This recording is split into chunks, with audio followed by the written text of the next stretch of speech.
Assalamualaikum warahmatullahi wabarakatuh. Waalaikumsalam warahmatullahi wabarakatuh. Selamat malam teman-teman semua, sobat stasiun hantu yang ada di rumah ataupun yang ada di jalan ataupun sedang berada di tempat kerja. Semoga teman-teman semua senantiasa diberi kesehatan dan semua aktivitas teman-teman senantiasa diridhoi oleh Yang Maha Kuasa. Pada kesempatan kali ini, Stasiun Hantu hadir dengan episode cerita horor dan kisah mistis yang dialami oleh Mas Yosi pada tahun 2019 dan di akhir tahun 2022, di mana kisah ini mungkin bisa memberikan kita sedikit pelajaran tentang mungkin tentang bagaimana kita menyikapi ketika kita menghadapi salah satu kejadian horor mungkin ya Mas Yosi ya. Iya. Agar kita tidak panik, agar kita nggak begitu terbawa suasana dengan si makhluk halus ini dan mungkin akhirnya bisa membuat kita celaka ya. Mungkin Mas Yosi bisa memulai kisahnya yang di tahun 2019 seperti apa ceritanya, bisa dibagikan ke teman-teman semuanya. Ya, jadi gini Mas, ceritanya Mas.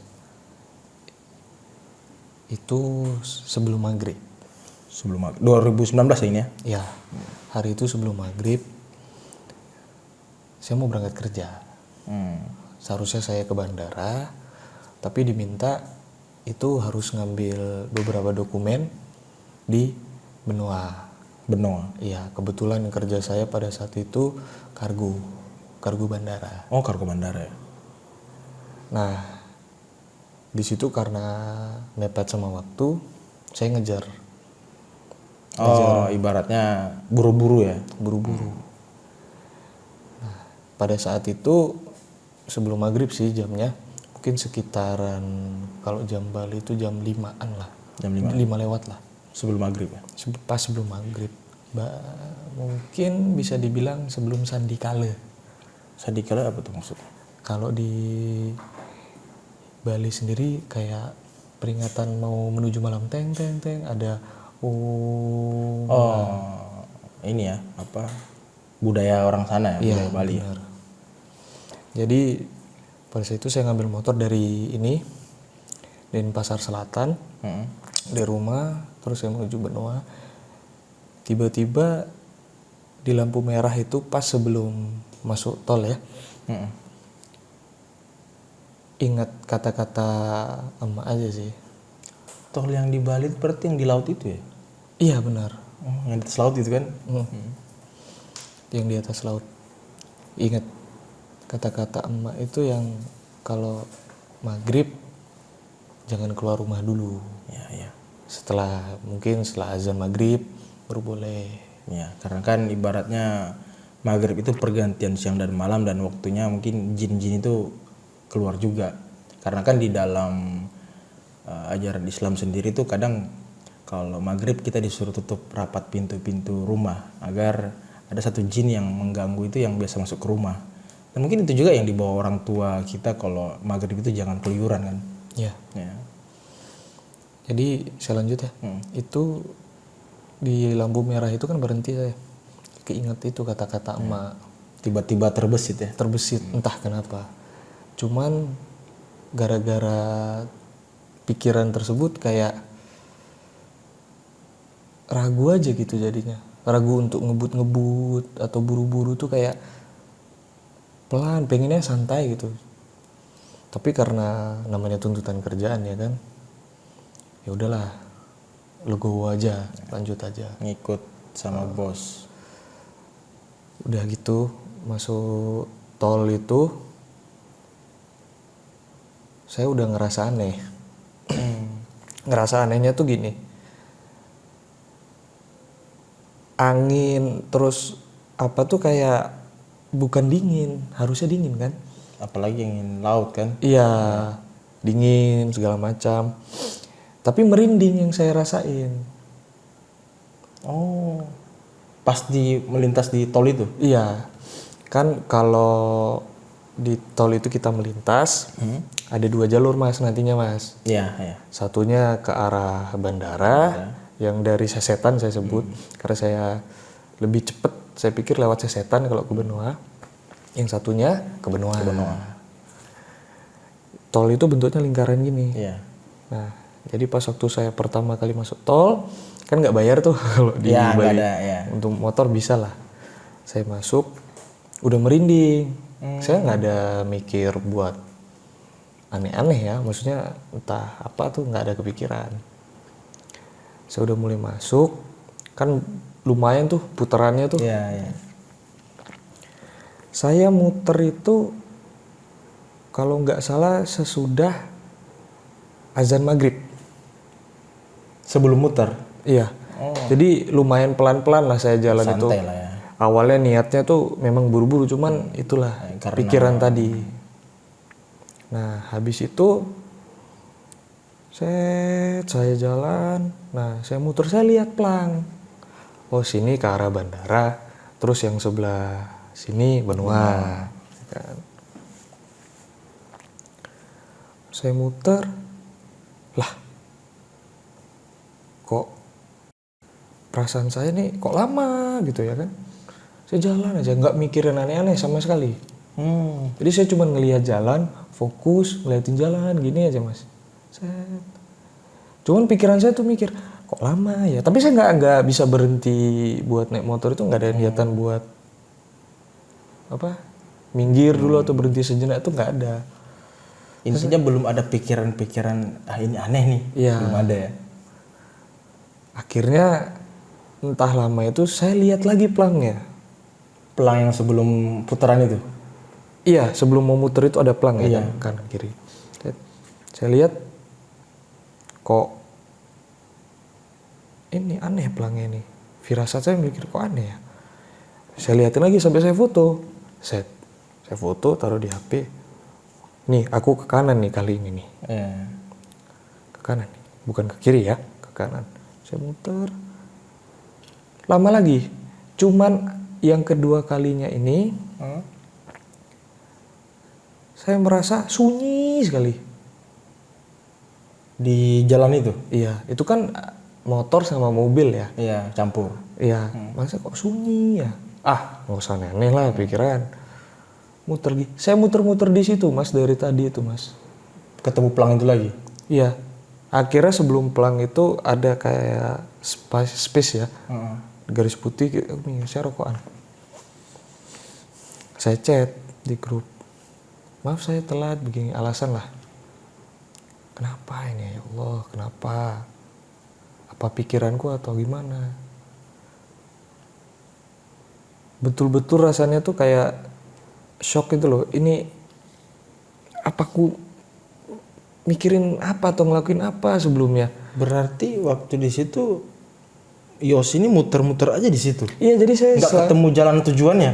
Betul. Oh, kayak dibikin sesat di situ ya? Iya, jadi saya pun juga baru ngeh. Ternyata dari tadi jalan saya tuh nggak ada lurus, nggak ada belok, cuman muter aja. Oh, Muter aja lah. Lanjut lagi, saya ngerokok sebentar ya kan, ngerokok. Setelah ngerokok, nggak ada habis satu batang saya buang, habis itu berdoa lah ya Allah gini. Saya ngeliat aneh mas. Terowongan. Setelah berdoa itu Saya ngambil jalur lagi itu. yang kanan itu? Ya yang kanan. Ada terowongan mas. Terowongan? Terowongan tapi gini. Terowongannya itu muter sama. Tapi jalurnya nggak ada. Jadi kan kalau di jalan tol kan ada tembok-temboknya itu kan biar kita nggak jatuh atau terbawa angin. Itu ada terowongan sebelahnya. Tapi terowongan itu muter. Muter aja di situ terus? Iya. Entah kenapa. Ya Allah berarti saya dari tadi ini cuman muter-muter di sini aja. Akhirnya sadar? Saya sadarnya di situ. Saya berpikir ini benar berarti kata Mak. Kalau misalkan tunggu lebih baiknya tuh setelah maghrib lah. Iya. Tunggu lewat azan dulu ya kan? Lewat azan dulu baru kita jalan ya kan. Satu saya lihat terowongan itu hitam. Betul. Oh, warna terowongan itu hitam? Hitam, nggak ada cahaya sama sekali. Hanya saja ada kedipan-kedipan merah sih. Di dalam terowongan ya? Iya, tapi kecil. Kalau diperhatiin secara detail ya. Saya muter-muter aja. Habis itu saya mikir, anjir ini terowongan yang tadi. Wah parah nih. Akhirnya saya niatin betul-betul, jalanlah saya itu. Nah habis itu ketemu jalannya, alhamdulillah ketemu jalannya. Akhirnya ketemu jalan benar ya. Ini yang dari tadi portal pintu masuk Benoa seharusnya saya sampai jam sekian. Ternyata saya dari tadi bikin muter. Itu berapa lama jeda waktunya tuh? Muter-muternya tuh. Saya nggak lihat jam mas. Tapi kalau saya rasain tuh kayaknya cukup lama. Karena kayak orang bengong naik motor. Fokus-fokus tapi bengong. Ya, antara muter. sadar dan nggak sadar Iya, gitu. Muter aja begini. Ada yang dilihat nggak makhluk-makhluk aneh yang di dalam? Suara aja. Oh ada bisikan-bisikan begitu? Suara kayak apa sih orang ngobrol rame gitu di terowongan itu. Setelah saya sampai, saya ngeliat lagi ke belakang ya kan, masih penasaran. Kok nggak ada ya bayangan terowongan tadi ya? Dan itu posisinya udah setelah maghrib? Iya setelah maghrib. Karena apa namanya di situ ada masjid kan kedengaran lah azannya itu. Saya nggak ada terowongannya tadi. Jangan-jangan aku masuk ke alam lain nih tanpa sadar dengan fisik. Ibaratnya fisiknya ini berpindah ke alam lain, makanya muter-muter aja di situ. Iya. Dan saya meyakini bahwasanya tadi itu terowongan itu kayaknya portal deh mas. Portal dalam artian? Masuk ke alam lain mungkin. Kayak ini mungkin ya, saya juga pernah dengar cerita kayak di Wentira itu, jadi kayak ada semacam portal yang ketika kita masuk, mungkin ini bagi orang yang berilmu atau yang punya sisi spiritual yang agak mungkin tingkatannya lebih tinggi ya, dia bisa ngelihat apa yang ada di Wentira itu. Tapi dengan kasat mata orang biasa dia ngelihat cuma hutan belantara. Tapi ketika kita masuk portal itu dia ngelihat bangunan-bangunan megah dan segala macam. Mungkin mirip itu kali ya portal-portal yang kayak gitu ya. Bisa jadi mas. Cuman masalahnya kan saya pun nggak berani masuk lagi, nggak berani nyoba nelusurin terowongan itu. Tapi pas Mas Yos itu muter di terowongan itu bentuknya itu kelihatan di terowongan atau masih jalan? Iya, jadi ini tembok pembatas ya kan. Sini tuh terowongan. Dan itu terowongan itu muter gini, nyambung sama jalan. Cuman pembatasnya itu tetap ada. Logikanya saya berpikir kan kalau misalkan saya belok itu seharusnya nabrak pembatas. Nabrak ya. pembatas. Ya. Dan saya jatuh. Tapi enggak yang tadi. Lempeng aja gitu jalurnya. Lempeng aja. Ya seperti saya bilang tadi mas. Bengong kayak enggak. Jalan gini aja. Habis itu setelah saya pikir cukup lama sih nggak langsung masuk portal yang ke arah Benoa itu. Kira ini kayaknya udah aneh-aneh nih, mending kebetulan di dekat karantina itu ada masjid, saya mampir dulu ke masjid lah, sholat dulu. Walaupun telat kan, nggak apa-apa lah sholat. Habis itu saya udah ngambil dokumen, saya coba balik karena jalurnya berbeda. Oh nggak lewat situ lagi? Nggak lewat situ lagi, cuman tetap nanti ada pelangnya, ketemu pelang. Saya ngarah ke bandara. Terowongan yang tadi itu, saya yakin itu tempatnya tuh tadi di situ, tikungan pertama. Saya coba ngelirik sedikit, nggak ada mas. Udah hilang ya? Udah hilang terowongan itu. Saya nggak mau pikir panjang lagi, langsung aja ke bandara. Ibaratnya itu apa tadi, gerbang apa? Gerbang ke alam lain lah kayaknya. Gerbang gaib lah ya. Gerbang gaib. Pernah nggak sebelumnya Yosi merasakan hal yang seperti itu? Pernah. Mirip seperti itu. Cuman ini lebih kayak dibantu aja. Oh ada yang bimbing gitu? Iya, tanpa saya minta. Oh ditawarin atau gimana? Udah ditawarin sih, lebih pertama pertanyaan biasa, habis itu tiba-tiba ditutup mata apa segala macam. Itu kejadiannya tahun 2022 ini, sebelum di akhir tahun mungkin. Oh, yang mau diceritain nanti ini lagi. Itu tuh di bulan November. Nyambung berarti ininya ya ceritanya.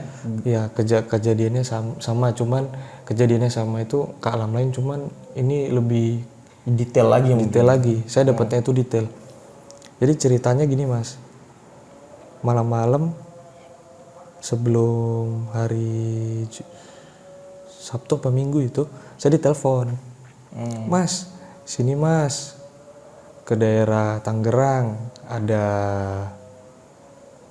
ini apa namanya, syukuran santri-santri. Oh ya Mas, jam berapa? Habis sisa. Oh ya, nanti saya ke sana. Saya prepare seperti biasa. Niat saya cuma ramein acara itu, ketemu-ketemu sama teman-teman santri. Nggak ada pikiran yang aneh-aneh lah. Saya jalan, nggak ada yang namanya gaib-gaib itu, jalan lempeng. Setelah nyampe sana, ikutlah saya acara itu. Sampai sekitaran hampir jam 10 selesai. Jam 10 malam. Selesai, nggak mungkin langsung pulang kan, nggak enak ya kan. Nanti dikira habis makan langsung pulang. SMP dong. SMP. Iya. Nah, saya rokokan lah sama kawan-kawan santri di depan. Kebetulan Pak Kiai ini biasanya kan ada tugas-tugas lain ya yang harus dikerjain. Kebetulan ikut nimbrung juga sama kita. Berbaur lah ya sama santri-santrinya. Ada pusku kecil lah. Sambil main catur segala macam. Pertama ngobrol. Tiba-tiba pas Pak Kiai itu datang terus duduk, nanya dulu ke kawan saya. Mas, tentang acara gimana caranya, gini-gini segala macam. Saya juga ucapkan terima kasih ya udah diundang. Tiba-tiba Pak Kiai ini nanya, Masnya ini ya Jawa ya? Saya belum pernah bilang nih. Saya nggak tahu Pak Kiai ini. Saya belum pernah bilang. Dia nebak. Oh iya Pak Kiai, bener. Jawa mana Mas? Jawa Timur, saya bilang gitu kan. Masnya sering ini ya ngelihat yang makhluk gaib itu? Kok tahu Pak Kiai? Oh, ada lah itu Mas, gitu kan dia bilang. Saya bilang lagi, iya Pak Kiai bener. Nggak terlalu sering juga, lebih tepatnya ya samar-samar, kecuali pas waktu mungkin ke tempat horor atau tanpa sengaja melintas. Soalnya dari tadi ada yang nemenin Mas. Emang bukan dari Masnya, kayak ikut nimbrung aja. Tapi posisinya itu di samping Masnya, makanya saya tanya. Wah seriusan Pak Kiai? Saya bertanya seperti itu karena nggak ngerasa sama sekali, enjoy aja. Habis itu, sini Mas. Masnya mau nggak nyoba tahu alam gaib itu seperti apa? Oh, ditawari sama Pak Kiai itu. Nah, saya interest. Maksudnya kan penasaran ya. Pengen tahu gimana. Tapi tenang Mas, ikutin arahan saya aja. Jangan berpikir yang aneh-aneh. Terlalu aneh-aneh atau inilah niat-niatan jelek lah. Oh iya Pak Kiai. Kapan Pak Kiai? Sekarang. Kaget. Hah, sekarang? Di mana Pak Kiai? Kita kan lagi acara kan. Selesai acara. Udah, di sini aja. Di tempat itu langsung. Di pusko itu. Jadi barengan sama anak-anak santri kawan kan. Bener Pak Kiai? Ya udah. Kamu ambil wudhu, habis itu balik lagi ke sini. Sambil wudhu lah, biasa. Duduk lagi. Saya tanya sama Pak Kiai, Pak Kiai, saya harus gimana ini? Harus ngapain? Karena saya sendiri nggak tahu ya kan. Udah, kamu duduk aja. Kiblatnya mana? Sana Pak Kiai. Beda, madep ke kiblat ya. Ya, pertama kamu baca Al-Fatihah aja. Habis itu sama Alam Nasro. Ingat, ikutin kata saya. Suara saya pasti terdengar jelas kok, gak samar-samar. Aman. Jadi Pak Kiai itu posisinya duduk di sebelah kanan. Tapi berdiri. Oh. Coba merem dulu matanya. Ya, nggih Pak Kiai. Saya ditutup gini. Pak Kiai yang nutup mata. Iya, Pak Kiai nutup mata saya begini.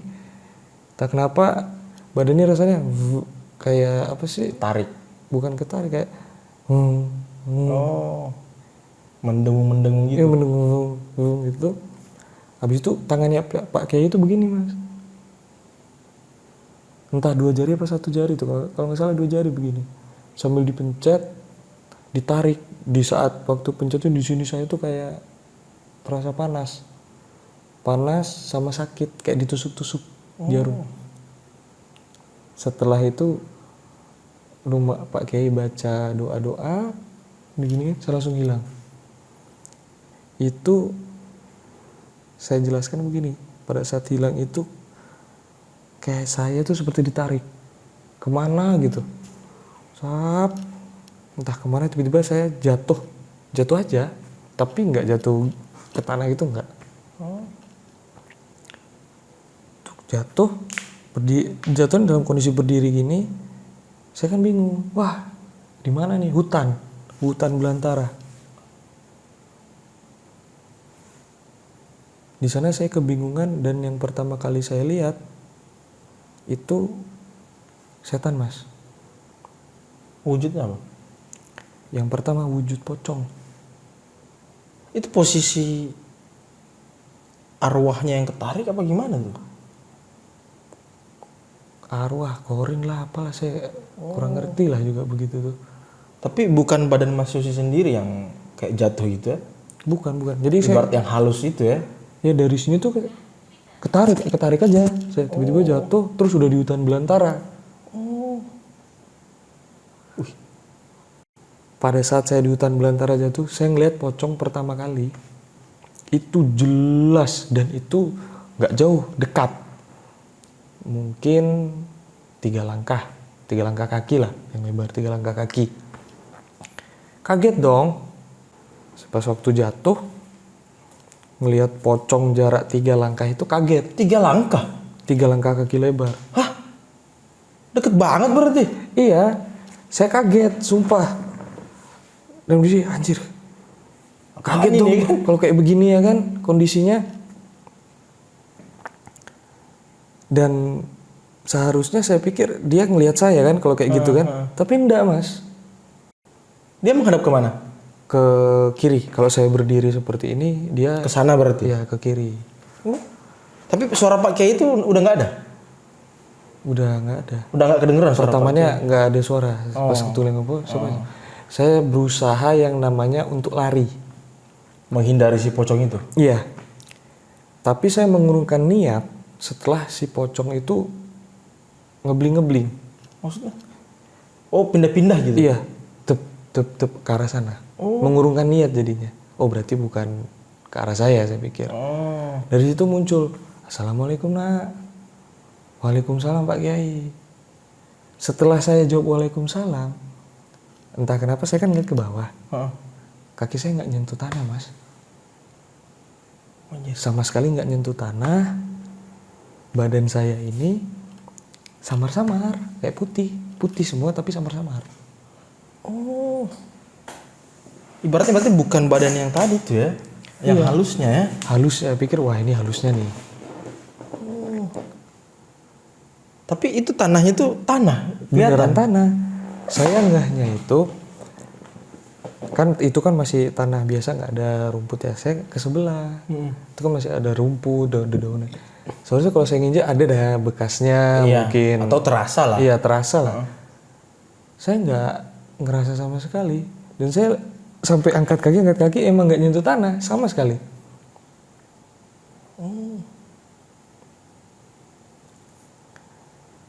Setelah saya jawab Assalamualaikum, terus melihat seperti itu, Pak Kiai bilang, udah ikutin aja apa kata saya. Oh, akhirnya Pak Kiai itu membimbing lagi ya? Suaranya itu memang jelas, tapi lebih jelas di arah kanan. Oh, karena Pak Kiai tadi di sebelah kanan kan? Mungkin bisa jadi mas. Udah, ini kamu lagi ada di alam lain yang mungkin bisa dibilang alam gaib. Percaya atau tidak, ini yang kamu rasakan. Percaya saya Pak Kiai, percaya. Saya bilang gitu. Pak Kiai, ini saya harus gimana lagi? Dalam kondisi takut ya. Iya. Bingung lah ya. Bingung, linglung. Udah, kamu jalan aja lurus. Tapi bentar, bentuk pohonnya itu seperti pohon-pohon kita yang di hutan-hutan sini?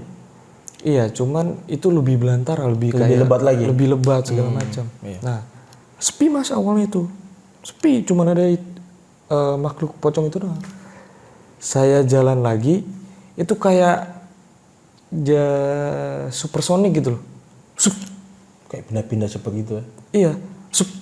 Langsung kayak, jadi alam ini, hutan belantara tuh kayak, hup. Kayak lagi di dimensi ini ya? Iya, saya jalan, sap. Di situ baru saya ngeliat banyak sekali makhluk. Ada yang kepalanya mungkin di kisah-kisah horor yang lain yang kepalanya dibawa, dan itu jelas. Jelasnya itu bukan hanya dari bentuk, tapi kayak detail yang mungkin mukanya, perawakannya. Yang lebih kaget lagi ada pohon-pohon gede yang rantingnya lumayan banyak. Itu ada kain-kain. Kain-kainnya itu kain putih. Bukan, warna-warni, macam-macam warna. Macam-macam warna. Saya lihat, wih, tempat apa nih? Di bawah itu saya lihat banyak ada yang ditancepin tongkat biasa ya. Tongkat dari kayu-kayu biasa. Saya coba jalan pelan-pelan. Ya padahal awal pelan-pelan sih, pelan-pelan dan nggak langsung kayak gitu tadi. Saya pelan, dibilang sama Pak Kiai, kamu lurus aja. Kalau misalkan ini jangan noleh ke belakang dulu, jalan aja. Oh, pokoknya lurus aja terus. Ikutin apa kata saya. Oh nggih Pak Kiai. Maaf Pak Kiai, saya takut gitu. Udah, kamu percaya aja, berdoa. Kalau emang kamu takut, ingat Gusti Allah selalu ada di samping kamu. Wih, nggih Pak Kiai, makasih Pak Kiai. Saya bilang gitu. Lanjut jalan lagi, saya lihat tongkat-tongkatnya kan. Demi apa itu di tongkat yang ditancepin sebelah kanan itu, tangan mas, tangan keluar tep gini. Kayak ini ya, kayak Resident Evil gitu ya? Iya, cuman kondisi tangannya tuh udah nggak utuh, udah kelihatan tulang. Itu jelas kelihatannya? Jelas. Saya dalam masih kondisi takut dan nggak habis pikir. Itu kan pengalaman pertama ibaratnya. Iya, mungkin dari pengalaman saya ini yang paling horor lah ya. Iya, serem banget lah. Saya jalan lagi, pohon yang ada kainnya itu, saya ngelewatin itu, di sini ada kuburan. Kuburan itu ada helm zaman-zaman perang dulu. Helm pejuang itu ya. Dan lebih bising di kuping kiri, dengar bunyi ini apa sih? Besi yang kalau kita lewat mungkin ada bebatu bunyi cetak gitu. Iya. Saya dengar, saya noleh mas, noleh langsung ke kiri kan. Tayang tanpa kepala itu, kalau yang tadi kan kepalanya kan dipegang Ya. tanpa kepala, bawa pedang gini, kayak tukang jagal. Jubahnya hitam semua. Nggak nanya sama Pak Kiai kalau itu apa? Tanya, setelah saya melihat itu saya tanya, Pak Kiai, apa itu Pak Kiai? Saya takut Pak Kiai. Saya bilang itu dong. Karena udah, kelabakan lah takutnya. Udah tenang, mereka tidak bisa melihat kamu. Mereka tidak bisa melihat kamu, tidak bisa merasakan juga. Jalan aja, jalan lurus aja pelan-pelan. Jangan sampai berhenti terus belok ataupun balik ke belakang. Jalan aja. Dengan segala keteguhan hati saya coba untuk jalan lagi. Saya ngeliat itu, jalan lagi, ada kayak padang masyar, bukan padang masyar sih. Pasir-pasir rumput ya.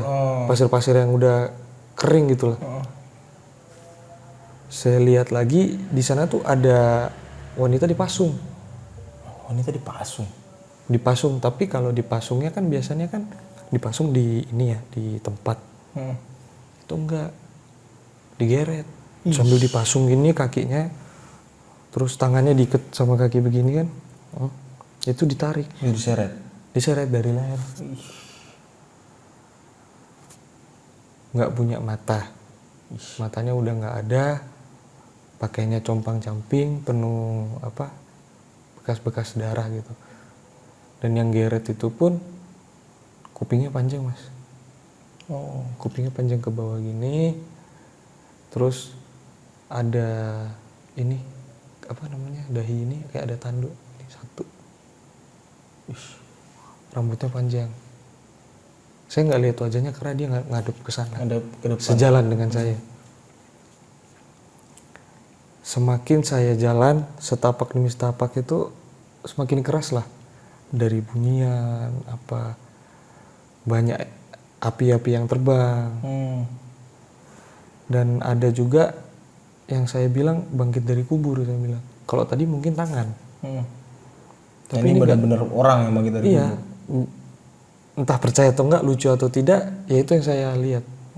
Langsung bangkit dari kubur. Dan saya mendengar suara rintihan tapi minta tolong, rintihan-rintihan minta tolong. Itu jelas. Pak Kiai tetap bilang, udah jalan aja. Saya tanya kan, Pak Kiai ada yang minta tolong Pak Kiai. Itu gini bukan, jangan mau ditipu. Iya. Ingat, ikutin saja perkataan saya, jalan aja. Sampai saya bilang, stop. Nah, saya jalan, saya lihat di depan itu kayak ada akar pohon, jadi satu gini. Kayak gerbang gitu. Hitam, asli hitam. Hitamnya tuh pekat. Padahal pada saat itu kondisinya siang. Di dunia itu? Siang di dunia itu. Tidak ada satupun suara yang saya dengar selain suara minta tolong, suara setan-setan itu. Kehidupan-kehidupan layaknya manusia biasa itu nggak ada.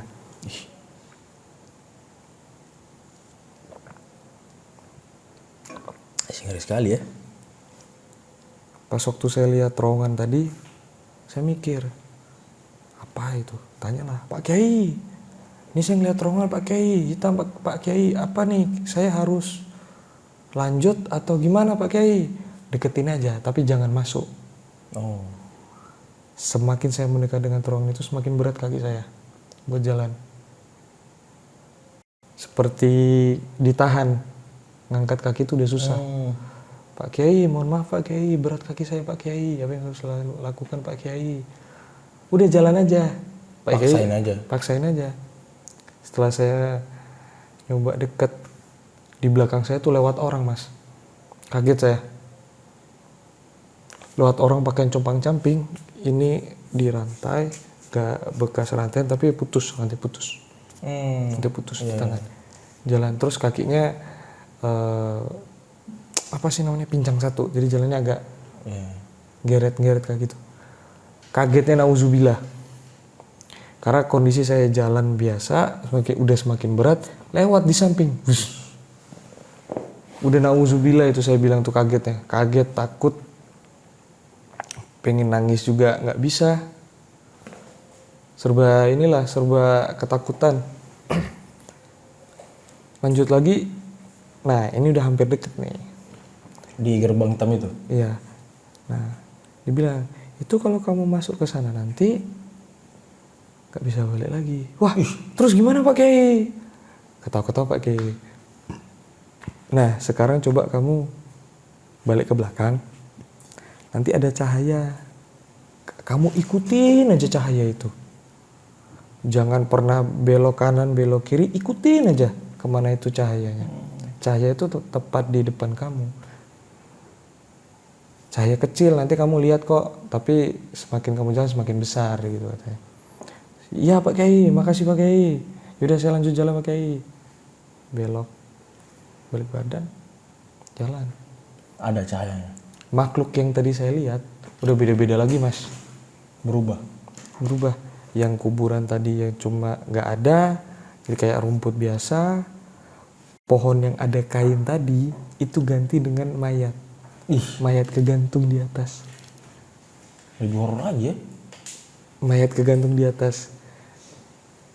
Karena saya merhatiin kok kayaknya beda awalnya pohonnya tuh tempatnya tuh beda, kayak beda gitu.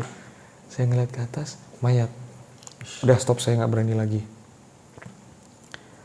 Habis itu saya ngeliat yang namanya sejenis pesugihan di situ. Di pohon itu. Jadi di sini ada kuburan. Setelah saya jalan, lalu lihat kuburan, ada ini mayat manusia lah. Itu dimakan. Ada yang makan. Kayak zombie ya.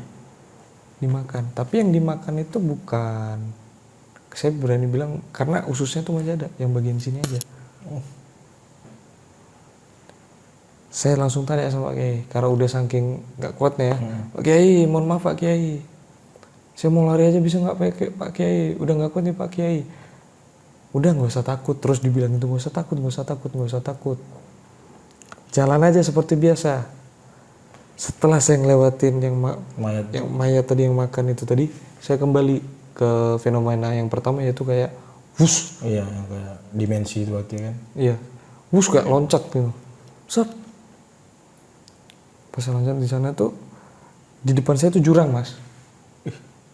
Cahayanya ada di situ. Di jurang itu. Dan disuruh lompat. Benar. Saya langsung bilang, Pak Kiai, saya udah ngikutin sesuai arahan Pak Kiai, ngikutin cahaya nih. Saya ketemu jurang. Gimana ini Pak Kiai? Harus ngapain? Gak ada jembatan, gak ada tali, segala macam lah saya bilang. Suara yang rintihan-rintihan itu semakin keras. Saya noleh Mas ke belakang Mas. Makin dekat. Makin dekat. Demi apa itu makin dekat.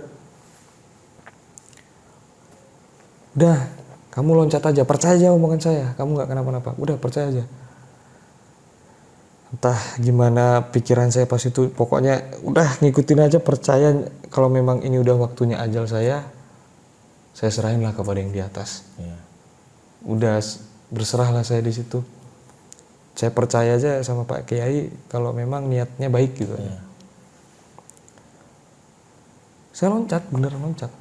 Akhirnya saya loncat. Dan jurang itu dalam. Loncat, nah cahaya itu tadi Mas. Kena cahaya itu saya langsung ngebling lagi. Sup, baru masuk ke badan saya. Dan kondisinya ya badan saya seperti biasa.